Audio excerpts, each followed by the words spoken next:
Welcome students, myself Ritu Sharma from Shri GK Jain Schools। आज हम लोग cell biology पढ़ेंगे। ये क्लास 7th का टॉपिक है सेल बायोलॉजी। सेल बायोलॉजी पढ़ने से पहले हमें क्या पता होना चाहिए? सेल के बारे में पता होना चाहिए, यानी कि कोशिका। सेल क्या होता है? Cell is the structural and basic functional unit of any organism। यानी कि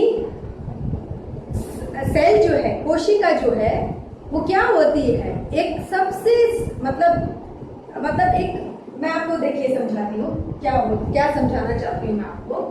जैसे जीव है, जंतु है, जो भी है वो किससे बने हुए हैं? कोशिका से बने हुए हैं, राइट। जैसे कि एक दीवार समझिए, ये एक दीवार है, ठीक है। ये किससे बनी है? ब्रिक्स से, राइट। तो ये हमारी क्या बन गई? दीवार। अब जो एक ब्रिक है, इस दीवार की जो एक ब्रिक है, वो क्या है? इसकी बेसिक स्ट्रक्चरल यूनिट है, संरचना, यानी कि सामान्य संरचनात्मक इकाई। तो ये ब्रिक्स ने मिलकर के क्या बनाई? वॉल बनाई। इसी तरीके से बहुत सारी सेल्स या कोशिकाएं जुड़ करके जीवों का निर्माण करती हैं, या कोई भी अंग का निर्माण होता है। अब वन बाय वन आपको पूरा बताती हूँ मैं। तो आपको ये तो समझ में आ गया सेल क्या होता है। सेल एक basic structural and functional unit है, यानी कि संरचनात्मक और क्रियात्मक इकाई है। कोशिका क्या है? एक संरचनात्मक और क्रियात्मक इकाई है। अब सेल यानी कि कोशिका की खोजकर्ता किसने की थी? Cell is discovered by Robert Hooke. Robert Hooke नामक वैज्ञानिक ने कोशिका की खोज करी थी, ठीक है। और कोशिका क्या होती है? हम कोशिका को ऐसे नहीं देख सकते। कोशिका क्या होती है? बहुत ही ज्यादा छोटी होती है, यानी कि माइक्रोस्कोपिक होती है, यानी कि माइक्रोस्कोप की सहायता से हम उसको देख सकते हैं। और सबसे छोटी कोशिका जो होती है वो किस में पाई जाती है? बैक्टीरिया के अंदर। बैक्टीरिया में सबसे छोटी कोशिका पाई जाती है, ठीक है। और सबसे बड़ी कोशिका किस में पाई जाती है? ऑस्ट्रिच के अंडे के अंदर, ठीक है। ऑस्ट्रिच 0.1 nm से 0.5 नैनोमीटर साइज होता है, ठीक है। बैक्टीरिया के सेल का क्या साइज होता है? 0.1 से 0.5 नैनोमीटर, ओके। और ऑस्ट्रिच के एग में सबसे बड़ी कोशिका पाई जाती है, और सबसे छोटी कोशिका किसमें पाई जाती है? बैक्टीरिया के अंदर, ठीक है। अब हम लोग सेल्स की यानी कि कोशिका की विभाजन किस प्रकार से होता है, या कोशिकाएं कितने प्रकार की होती है, ये मैं बताऊंगी अब आपको।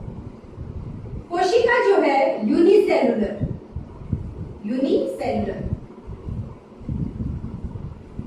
होती है, और क्या होती है? मल्टीसेलुलर। यूनिसेलुलर का क्या मतलब होता है? एक कोशिकीय। मल्टीसेलुलर का क्या मतलब होता है? बहुकोशिकीय।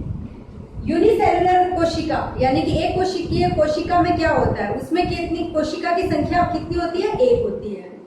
मल्टीसेलुलर यानी कि बहुकोशिकीय में जो सेल की जो नंबर ऑफ सेल्स होते हैं वो क्या होते हैं? बहुत होते हैं। तो यूनिसेलुलर सेल के एग्जाम्पल कौन कौन से हो सकते हैं? Amoeba, paramecium. यूनिसेलुलर सेल किसमें पाया जाता है? अमीबा, एंड दूसरा क्या है? पैरामीशियम, ठीक है। और मल्टीसेलुलर ह्यूमन बीइंग हो गए, डॉग्स, कैट, सब किससे बने होते हैं? मल्टीसेलुलर से, ठीक है। यूनिसेलुलर में नंबर ऑफ सेल्स कितने होते हैं? 1। Number of cells 1। और मल्टीसेलुलर में नंबर ऑफ सेल्स मैनी, ठीक है, क्लियर। और इसके एग्जांपल्स आपको बताई दिए मैंने, ह्यूमन बीइंग। और यूनिसेलुलर यानी कि जिसमें कोशिका की संख्या एक होती है अमीबा के अंदर, तो वह जो कोशिका होती है, एक कोशिकीय जीवों के अंदर जो कोशिका होती है वो सारे कार्य वो एक कोशिका ही करती है। वो रेस्पिरेशन हो, एक्सक्रीशन हो, चाहे जितने भी कार्य हो वो कौन करती है? वही कोशिका करती है। तो ये तो आपको समझ में आ गया। नंबर ऑफ सेल्स के हिसाब से कोशिकाएं दो प्रकार की होती है, एक तो यूनिसेलुलर और दूसरी क्या होती है? मल्टीसेलुलर। एक कोशिकीय, बहुकोशिकीय, ए और बी। ठीक है। अब ये तो हो गया नंबर ऑफ सेल्स के हिसाब से विभाजन। अब शेप ऑफ सेल, आकार, आकृति, आकृति के अनुसार सेल कितने प्रकार के होते हैं? Shape of cell. तो एक तो होता है गोलाकार यानी कि राउंड, राउंड सेल। दूसरा क्या होता है? Spindle, spindle shape. और तीसरा क्या होता है? एलोंगेटेड।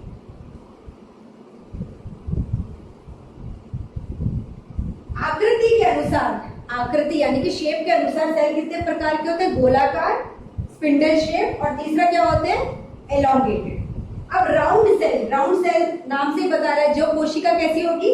गोल होगी, आकार में कैसी होगी? गोल होगी। तो ये कौन सा उदाहरण हो सकता है? RBC, RBC, red blood corpuscle. ये हमारे कहाँ पे पाए जाते हैं? ब्लड में पाए जाते हैं। स्पिंडल शेप यानी कि ये क्या होती है? जो कोशिका होती है लंबी होती है और उनके जो किनारे होते हैं वो क्या होते हैं? पतले होते हैं। तो ये ये जो सेल है कहाँ पाई जाती है? Muscles, muscle cells. ठीक है। इलोंगेटेड, इलोंगेटेड यानी कि इलोंगेटेड एंड ब्रांच्ड, यानी कि ये कोशिका कैसी होती है? लंबी तो होती है, साथ में क्या होगी? ब्रांच्ड होती है। ठीक है। ये हायर क्लासेस में पढ़ाएंगे कि क्या होता है। तो ये वाली सेल्स कहाँ पाई जाती है? इलोंगेटेड सेल्स क्या कहाँ पाई जाती है? न्यूरॉन्स यानी कि nerve cells, nerve cells. Nerve cells क्या कार्य करती है? मस्तिष्क में सूचना का पहुंचाने का कार्य कौन करता है? Nerve cells. ठीक है। Number of cells, number of cells के अनुसार कोशिका कितने भागों में विभाजित है? Unicellular, multicellular. आकृति के अनुसार सेल कितने भागों में विभाजित है? Round, spindle shape and elongated. Third one is केंद्रक, न्यूक्लियस। अब कोशिका के अंदर केंद्रक है या नहीं है उसके हिसाब से भी ये बहुत इंपॉर्टेंट है। जो कोशिकाएं होती है वो दो प्रकार की होती है, एक तो प्रोकैरियोट्स और दूसरी कौन सी होती है? Eukaryotes. First one is prokaryotes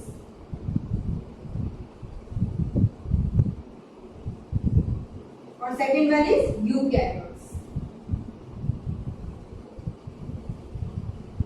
अब देखिए जो प्रोकैरियोट्स जो होता है बहुत इंपॉर्टेंट है ये आपको बहुत अच्छे से पता होना चाहिए। प्रोकैरियोट्स क्या होते हैं और यूकैरियोट्स क्या होते हैं। प्रोकैरियोट्स के अंदर जो है वेल डेवलप्ड न्यूक्लियस या केंद्रक नहीं होता, एब्सेंट। केंद्रक का क्या होता है? प्रोकैरियोट्स में क्या होता है? केंद्रक का क्या होता है? अभाव होता है। और यूकैरियोट्स में न्यूक्लियस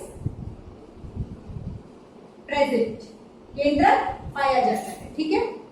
प्रोकैरियोट्स के अंदर न्यूक्लियस की क्या चारों तरफ एक मेम्ब्रेन पाई जाती है, न्यूक्लियर मेम्ब्रेन। वो प्रोकैरियोट्स में क्या होती है? एब्सेंट होती है। इस कारण से न्यूक्लियस प्रोकैरियोट्स में साइटोप्लाज्म के अंदर डिस्टिंक्टली हम लोग देख नहीं पाते, क्लियरली विजिबल नहीं होता है, क्योंकि न्यूक्लियर मेम्ब्रेन प्रोकैरियोट्स में नहीं पाई जाती है। Nuclear membrane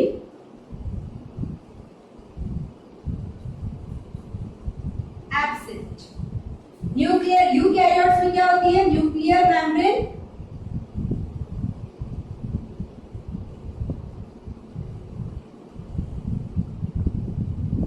present. ठीक है। प्रोकैरियोट्स और यूकैरियोट्स में क्या मेन अंतर होता है? प्रोकैरियोट्स के अंदर न्यूक्लियस एब्सेंट होता है, न्यूक्लियर मेम्ब्रेन भी एब्सेंट होती है। यूकैरियोट्स में क्या होता है? न्यूक्लियस प्रेजेंट होता है और और न्यूक्लियर मेम्ब्रेन भी पाई जाती है। ठीक है, अब प्रोकैरियोट्स में क्या और क्या चीज हो सकती है? तीसरी चीज, मेन तो यही अंतर थे। अब ये प्रोकैरियोटिक किसमें पाए जाते हैं? कौन से जो जीव है उनमें प्रोकैरियोट्स होते हैं? एक तो होता है हमारा बैक्टीरिया, बैक्टीरिया एंड बीजीए, यानी कि हरे नीले शैवाल, ब्लू ग्रीन एल्गी को हिंदी में क्या बोलते हैं? हरे नीले शैवाल। और बैक्टीरिया में क्या पाए जाते हैं? प्रोकैरियोट्स। और यूकैरियोट्स के कौन उदाहरण है? एनिमल्स, प्लांट्स, ये सब क्या है? यूकैरियोट्स के अंदर आते हैं। तो फर्स्ट पॉइंट क्लियर, ये वाला एंड 3 पॉइंट्स। मैंने आपको ये 3 चीजें बताई हैं कि कोशिका को कितने भागों में विभाजित किया जा सकता है। ठीक है, एक बार देख लीजिए, स्क्रीनशॉट लेना तो ले लीजिए। हो गया। अब एक नई चीज मैं आपको बताती हूँ कि एनिमल सेल और प्लांट सेल क्या होते हैं। ये कोशिका तो पता लग गया आपको कितने प्रकार की होती है, कितने भागों में विभाजित करते हैं। Animal cell and plant cell, यानी कि प्लांट सेल और दूसरा क्या है? Animal cell.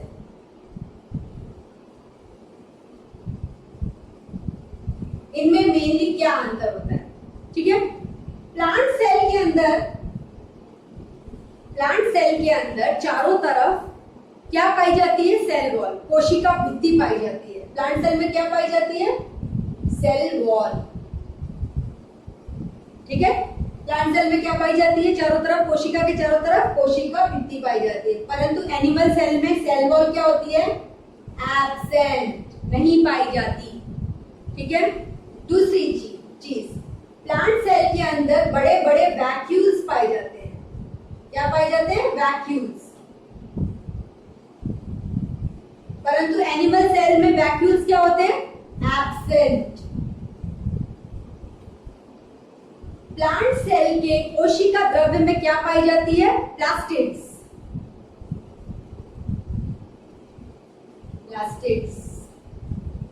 ठीक है, परंतु एनिमल सेल में क्या होती है? एब्सेंट। प्लास्टिड्स क्या होती है? कोशिका के अंदर कणिकाएं पाई जाती है जो कभी कभी रंगीन भी होती है, कभी कभी हरे रंग की भी होती है, तो उन्हें क्या बोलते हैं? प्लास्टिड्स बोलते हैं। तो प्लांट सेल कोशिका, मतलब प्लांट सेल कैसा होता है, एनिमल सेल कैसा होता है, तो एक मैंने आपको जनरल आइडिया दे दिया है। प्लांट सेल में सेल वॉल, वैक्यूल, प्लास्टिड्स, ये तीनों चीजें पाई जाती हैं। परंतु एनिमल सेल के अंदर ये तीनों चीजें क्या होती हैं? एब्सेंट होती है। ठीक है, एनिमल सेल के अंदर सेल वॉल भी एब्सेंट होती है, परंतु क्या पाई जाती है? प्लाज्मा मेम्ब्रेन या सेल मेम्ब्रेन। ठीक है, एक बार आप चेक कर लीजिए, फिर मैं आपको दूसरी बताती हूँ कि क्या है, क्या समझाना चाहती हूँ मैं आपको। प्लांट सेल और एनिमल सेल डीपली बताऊंगी कि क्या होता है। कोशिका और कोशिका की संरचना समझेंगे आप।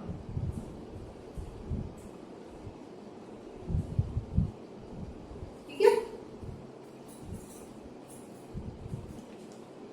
फर्स्ट पॉइंट है cell wall.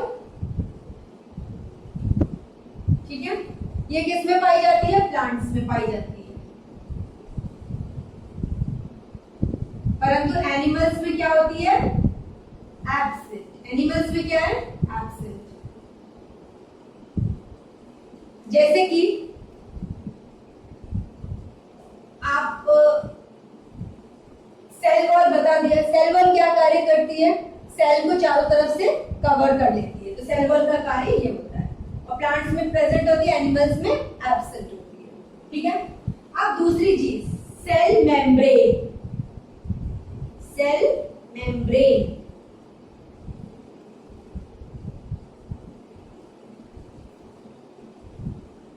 One by one हम पूरी कोशिका के सारे पार्ट समझ रहे हैं। सेल मेम्ब्रेन जो होती है वो सेल के चारों तरफ पाई जाती है और ये क्या करती है? सेल के चारों तरफ पाई जाती है और क्या करती है? कोशिका को आकार देती है, शेप प्रोवाइड करती है, शेप देती है। सेल मेम्ब्रेन क्या करती है, कोशिका को शेप देती है।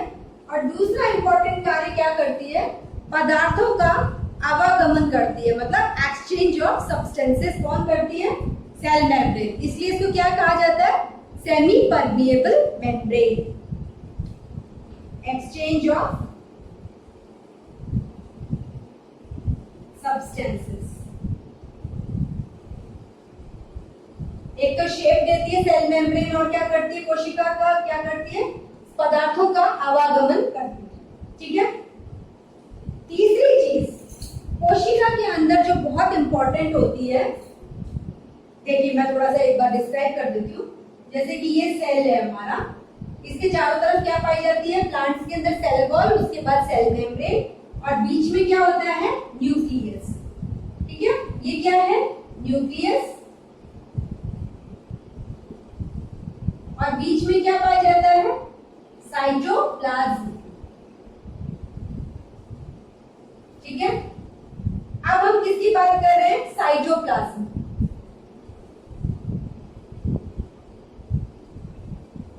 यानी कि कोशिका द्रव्य। कोशिका के अंदर जो द्रव्य पाया जाता है उसको क्या कहते हैं, कोशिका द्रव्य।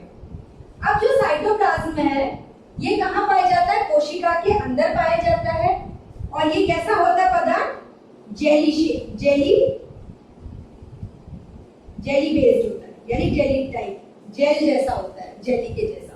और इस साइटोप्लाज्म के अंदर क्या पाए जाते हैं, कोशिकांग पाए जाते हैं। और साइटोप्लाज्म में क्या होते हैं, सेल ऑर्गेनल्स।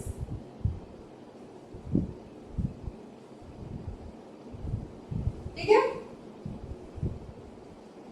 कोशिका द्रव्य क्या होता है, एक तो जेली जैसा होता है, जेली टाइप पदार्थ होता है, जेली टाइप सब्सटेंस होता है। दूसरा क्या होता है, इसमें सेल ऑर्गेनल्स पाए जाते हैं साइटोप्लाज्म के अंदर। ठीक है। अब सेल के अंदर अब मेन इंपॉर्टेंट हम जिसके बारे में डिस्कस करेंगे, केंद्रक, न्यूक्लियस। Very important, nucleus.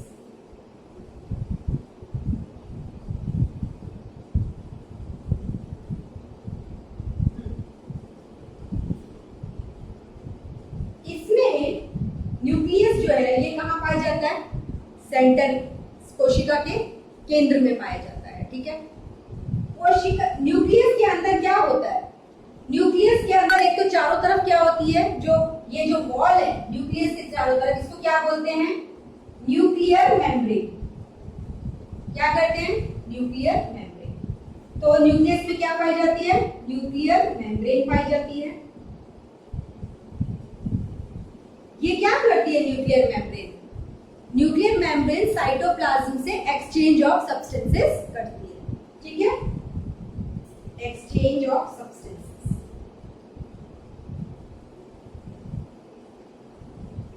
और तीसरा इंपॉर्टेंट कार्य क्या करता है न्यूक्लियस, न्यूक्लियस के अंदर क्या पाए जाते हैं, thin thread like structures. Nucleus में क्या पाए जाते हैं, धागे नुमा संरचनाएं पाई जाती हैं, जिनको क्या बोलते हैं, क्रोमोसोम्स। क्या कहते हैं, क्रोमोसोम्स।